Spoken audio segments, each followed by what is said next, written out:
حضرت مولا کائنات شیر خدا علی المرتضیٰ رضی اللہ تعالیٰ عنہ فرماتے ہیں حضور کے وصال کو تیسرا دن تھا، بڑی تکلیف تھی، بڑا غم تھا، دکھ ابھی تازہ تھا۔ میں حضور کی قبر انور سے تھوڑے سے فاصلے پر بیٹھا تھا، امام قرطبی نے اس کو لکھا ہے۔ تو کہتے ہیں ایک شخص آیا اور مجھ سے آ کے پوچھتا ہے کہ نبی پاک علیہ السلام کہاں ہیں؟ کہتے چونکہ زخم تازہ تھا، 3 دن گزرے تھے تو میں رو پڑا۔ میں نے کہا وہ جو سامنے مزار پر انوار ہے نا، قبر اطہر، وہ میرے نبی پاک کی ہے۔ تو کہتے ہیں وہ حضور کی بارگاہ میں آیا اور اس نے مٹی اٹھا کے اپنے سر پہ ڈالی، عرض کرنے لگا یا رسول اللہ صلی اللہ علیہ وسلم، رب فرماتا ہے ظلم کر لو تو میرے محبوب کی بارگاہ میں آؤ، تو میں تو آ گیا ہوں، مجھ سے غلطی ہو گئی، بھول گیا تو حضور میں آ گیا ہوں، تو آپ نے پردہ کر لیا، میں کدھر جاؤں؟ حضرت علی فرماتے ہیں وہ اس درد سے رویا کہ میں بھی رو پڑا۔ آپ فرماتے ہیں مجھے اللہ کی عزت کی قسم میں نے اپنے کانوں سے سنا، حضور کی قبر انور کے اندر سے آواز آئی، او اعرابی چلا جا، اللہ نے تیرے سارے گناہ معاف فرما دیے، مجرم ہو تو منہ اشکوں سے دھوتے ہوئے آؤ، آؤ در تواب پہ روتے ہوئے آؤ۔ قرآن میں مذکور ہے توبہ کا طریقہ، پر سرکار کی دہلیز سے ہوتے ہوئے آؤ۔ اور پھر بالکل متصل اس سے آگے فرمایا فلا وربک لا یؤمنون حتی یحکموک فیما شجر بینہم۔ کیا انداز ہے! اور اس انداز کی یہ قرآن مجید میں شاید انفرادی آیت ہو۔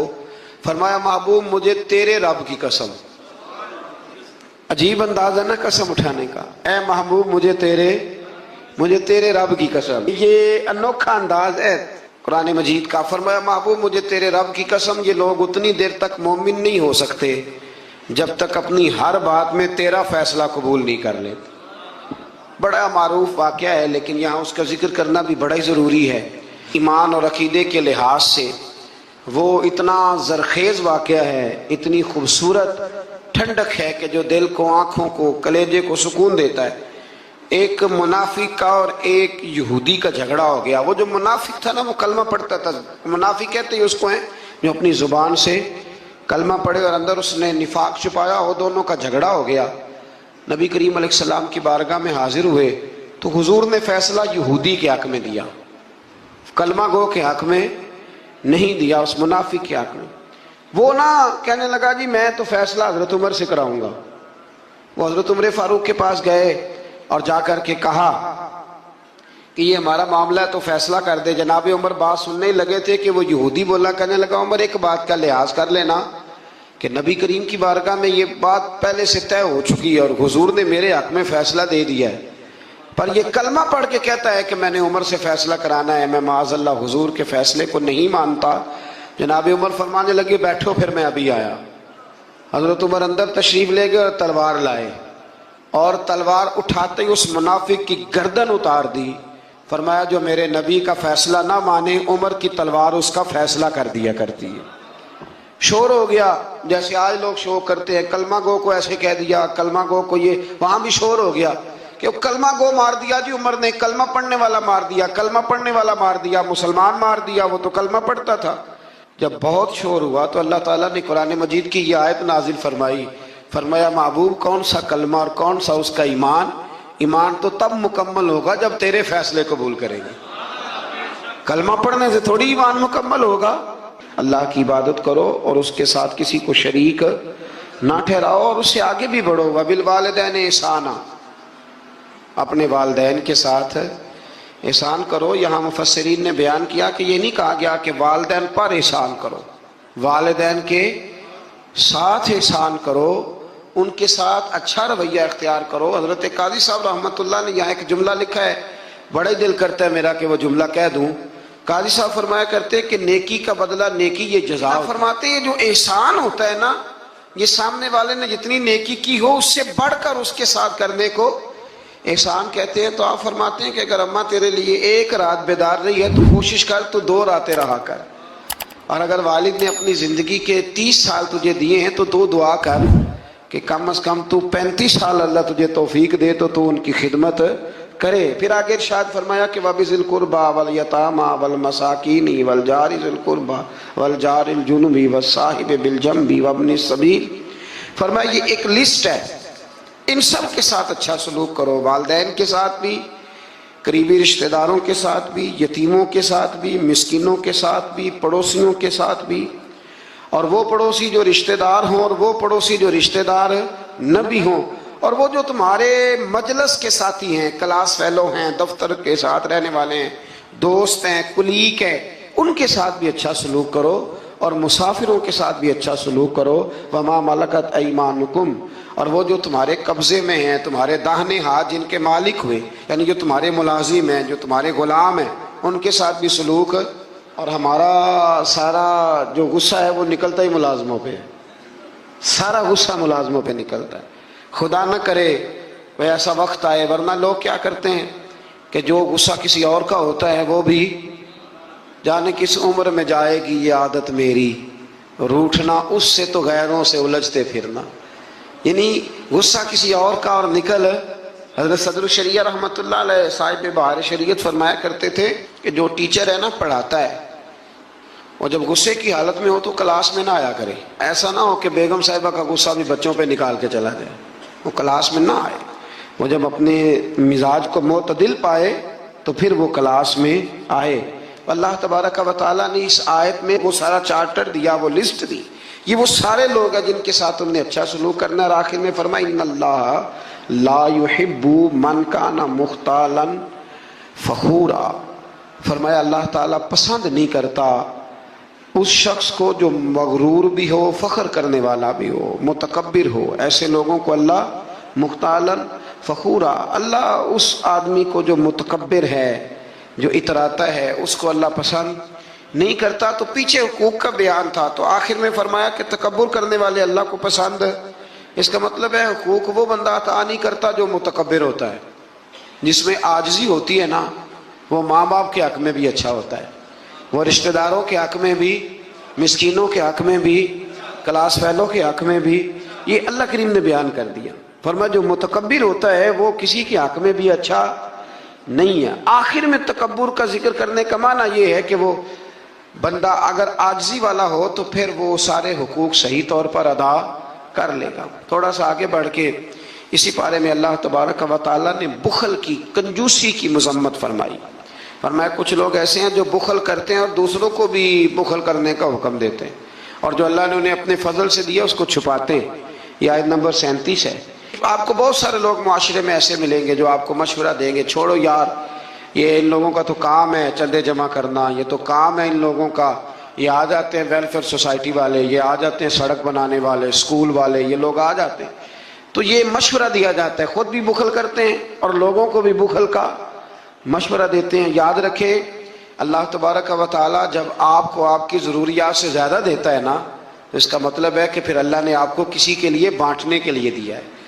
جب اللہ تبارک و تعالیٰ نے دیا ہے تو پھر اللہ کے دیے سے اس کی راہ میں خرچ کرنا یہ انسان کو نفع دیتا ہے، یہ اس کا فائدہ کرتا ہے۔ میرے نبی پاک علیہ السلام نے فرمایا جب صبح ہوتی ہے نا، دو فرشتے زمین پر اترتے ہیں۔ ایک فرشتہ یہ کہتا ہے کہ اے اللہ سخی کو زیادہ عطا فرما، اور دوسرا کہتا ہے اللہ جو بخیل ہے نا، کنجوس ہے، ہونے کے باوجود خرچ نہیں کرتا، اللہ اسے روک لے، اسے عطا نہ فرما۔ دونوں فرشتے یہ کہتے ہیں، اور حضور فرمانے لگے جو سخی ہے وہ اللہ کے بھی قریب ہے، لوگوں کے بھی قریب ہے، اور جنت کے بھی قریب ہے، اور جو کنجوس ہے وہ بندوں سے بھی دور ہے، معاذ اللہ اللہ سے بھی دور ہے، اور جنت سے بھی دور ہے۔ تو کوشش کریں جو اللہ نے دیا ہے اس میں سے اللہ کے راستے میں خرچ کیا جائے۔ انہی آیات مقدسہ میں پھر امانتیں ادا کرنے کا بھی حکم ہے آگے چل کے، پھر حسد کی ممانعت بھی فرمائی گئی، پھر ان لوگوں کو سمجھایا گیا کہ جو بلا وجہ لوگوں کو حاکموں تک لے جاتے ہیں، یعنی بلا وجہ کے مقدمات، بلا وجہ، یہ جو ہمارے مالدار لوگ ہوتے ہیں انہوں نے تو ایک پکا وکیل رکھا ہوتا ہے مقدمے کرنے کے لیے، اس پہ بھی کر دو، اس پہ بھی کر دو، اس پہ بھی کر دو، الجھائے رکھتے ہیں، اور بغیر کسی سبب کے بعض لوگوں کی یہ عادت ہوتی ہے لوگوں کو تنگ کرنا، نوٹس بھیجتے رہنا۔ اللہ کریم نے ان آیات کے اندر منع فرمایا۔ 5ویں پارے کی سورہ نساء کی آیت نمبر 64 فرمایا وما ارسلنا من رسول الا لیطاع باذن اللہ، فرمایا ہم نے جو رسول بھی دنیا میں بھیجے اس لیے بھیجے کہ ان کی اطاعت کی جائے، ان کی فرما برداری کی جائے۔ اور آگے ارشاد فرمایا وَلَوْ أَنَّهُمْ إِذ ظَّلَمُوا أَنفُسَهُمْ جَاءُوكَ،